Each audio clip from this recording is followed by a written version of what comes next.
जब तक ठंड आएगी तो ये बन जाएगा और हम तभी सुकून से रहेंगे।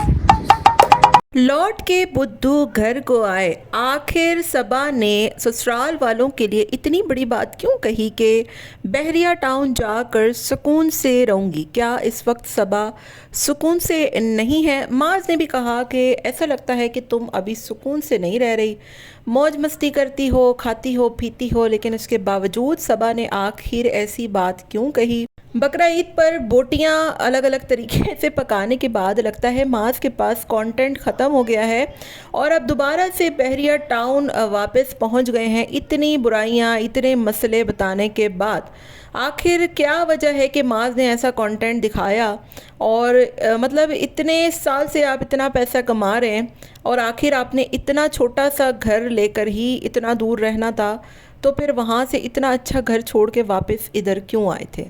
लोगों को घनचक्कर बना दिया है मास फैमिली ने। आखिर क्या वजह है कि मास सफदर आजकल इतने अजीबोगरीब व्लॉग्स बना रहे हैं? हेलो जी, अस्सलाम वालेकुम। आई होप कि आप सब बिल्कुल ठीक ठाक होंगे। अल्हम्दुलिल्लाह से मैं भी बिल्कुल ठीक ठाक हूँ। वीडियो स्टार्ट करने से पहले तमाम लोगों से रिक्वेस्ट है, चैनल को सब्सक्राइब कर दें, वीडियो को लाइक कर दें। लौट के बुद्धू घर को आए। मास साहब ने आज से कोई 1 साल पहले बहरिया टाउन का इतना अच्छा घर, इतना ज़बरदस्त कंटेंट, इतना मज़ा आता था वहाँ के व्लॉग्स देखने में, इतना फ्रेश लगता था और सारे भाई एक साथ रहते थे।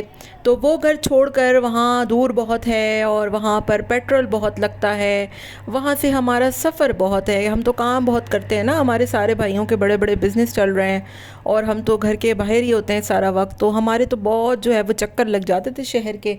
हमारे तो बड़ी फैक्ट्रियाँ चल रही हैं, हम लोग बहुत जो है वो सुबह 7 बजे उठ के बाहर। बहरहाल माज ने ये सारा कुछ बताया था हमें कि हम लोग बहुत मुश्किल है वहाँ रहना, महंगाई है और शहर में जाने के लिए 1-1 2-2 घंटा लग जाता है और बहरिया टाउन ऐसा है, बहरिया टाउन वैसा है।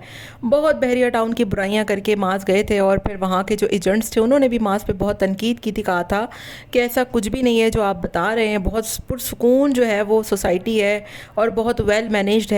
दरअसल बात ये थी कि वहाँ पर ना माज को कंटेंट नहीं मिल रहा था। बकरा ईद है तो वहाँ पर आपको पता है कि एक सफाई का निज़ाम है, फिर इसके अलावा रात को आप वहाँ शोर शराबे नहीं कर सकते। जो इनके घर में आना जाना, ऊपर नीचे, मतलब हर वक्त दम चड़का चलता रहता है, वैसा इनकी लाइफ नहीं है। और यही वजह है कि ये लोग फ्लैट में रहते हैं, बिल्डिंग मतलब घर में ये रहते भी नहीं है।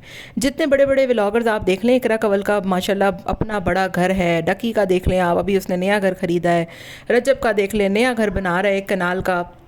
मतलब जितने भी यूट्यूबर्स हैं ना, तो उनके सबके अपने अपने घर है, लेकिन माज वो वाहिद यूट्यूबर है जिसने अपना घर ही नहीं बनाया। और इतने छोटे छोटे से ये लोग फ्लैट्स में रहते हैं। 50 लाख रुपए इस बंदे ने फ्लैट पे लगा दिए। तो लोग बहुत मास को लेकर ना इस बात पे तनकीद करते हैं। हाँ, मास की अगर एक अच्छी चीज़ है कि चलो उसका बिज़नेस है, तो एक बुरी चीज़ भी है कि उसका अपना कोई घर ही नहीं है। और जब ये लोग बहरिया टाउन से निकले थे तो लोगों ने कहा भी था कि आपके व्यूज़ डाउन होंगे और हमने देखा भी कि मास के व्यूज़ आधे हो गए। तो फिर बहरहाल अलग तो होना ही था। सफदर अंकल का ऐलान था और ये तीनों भाई सफदर अंकल की बहुत दिल से रिस्पेक्ट करते हैं, ये तो मैंने कल ही देख लिया। तो जिसके बाद जब ये लोग अलग हुए, सब अपने अपने मतलब पास पास आ गए। अभी शाज जो है वो थोड़ा सा दूर रहता है, लेकिन वो है भी मतलब वो भी शहर के करीब है, 10-15 मिनट में पहुंच जाते हैं और इतना कोई दूर नहीं है। सारे भाई इकट्ठे हैं, एक दूसरे के साथ रहते हैं और मेरे ख्याल से सबा को यही बात खटकती है कि मतलब अगर कोई बीमार हो तो फ़ौरन जाना पड़ता है। और ज़ाहिर है माँ सबसे ज़्यादा फाइनेंशियल स्ट्रॉन्ग है, तो वो अपने बहन भाइयों की, वालदैन की मदद भी भरपूर करता होगा।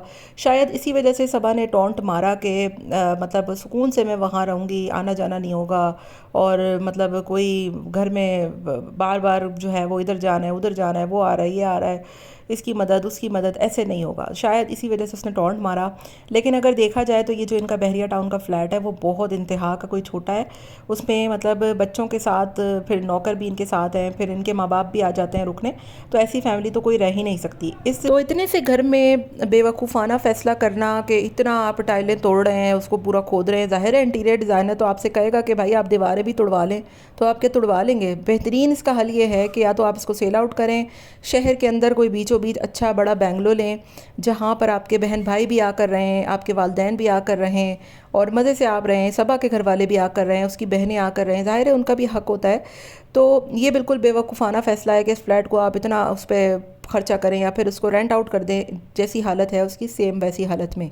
इसके ऊपर मज़ीद 50 लाख रुपए लगाएंगे, अभी 50 लाख रुपए किराए के घर में आप लगा के बैठें, 1 करोड़ में तो अच्छे से अच्छा घर आ जाता है भाई। थोड़ा सा दिमाग से सोचे। मुझे समझ में नहीं आता कि माज सफदर जैसा इतना सेंसिबल बंदा जो कि अपना बिजनेस कर रहा है, जो कि अपना काम कर रहा है, ज़ाहिर है इनके घर में अगर देखा जाए तो तीनों भाइयों में सबसे ज़्यादा रिस्पॉन्सिबल, सेंसिबल और ज़िम्मेदार अगर कोई है तो वो माज है। तो माज जब इतना परफेक्ट सोचता है, इतना उसकी थिंकिंग है, तो फिर वो कैसे इतने बेवकूफ़ाना फ़ैसले कर सकता है कि एक ऐसी जगह से जहाँ पर आपको पता है कि आपको बार बार शहर में जाना है, ज़ाहिर है आप व्लॉगर हैं, आपने कंटेंट देना है, एक ही घर के अंदर आप नहीं रह सकते थे। फिर बकरा ईद आती है तो बहरिया टाउन में सफाई सुथराई होती है, वहाँ पर वैसा कंटेंट नहीं बन सकता जैसा अभी आपने वहाँ पर अपनी ईद का बनाया और लोगों ने उसको पसंद भी किया। इसी वजह से आपने दोबारा से एक नई गाय ख़रीदने का ऐलान भी किया और उस पर भी आपके अच्छे खासे व्यूज़ आए।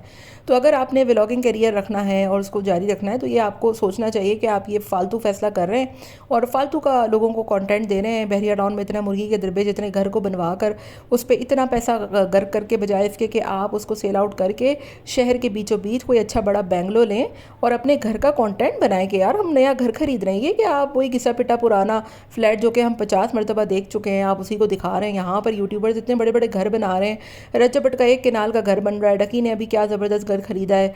और दूसरी तरफ हमने देखा एस्ट्रोलॉजी के मतलब इकरा कंवल ने भी अपना नया घर खरीदा और ज़बरदस्त लोग कंटेंट दे रहे हैं, अपने नए नए घर बना रहे हैं। यहाँ पर आज तक हमने आपका कोई घर ही नहीं देखा। तो होपफुली ये लोग ऑब्वियसली वीडियोस तो सुनते ही होंगे, तो हम तो दुआ करते हैं कि भाई ज़ाहिर है माज एक बड़ा यूट्यूबर है और हम छोटे छोटे रिएक्शन इन्हीं के चैनल पे देते हैं। इनके चैनल चलेंगे तो हमारे चैनल चलेंगे ना।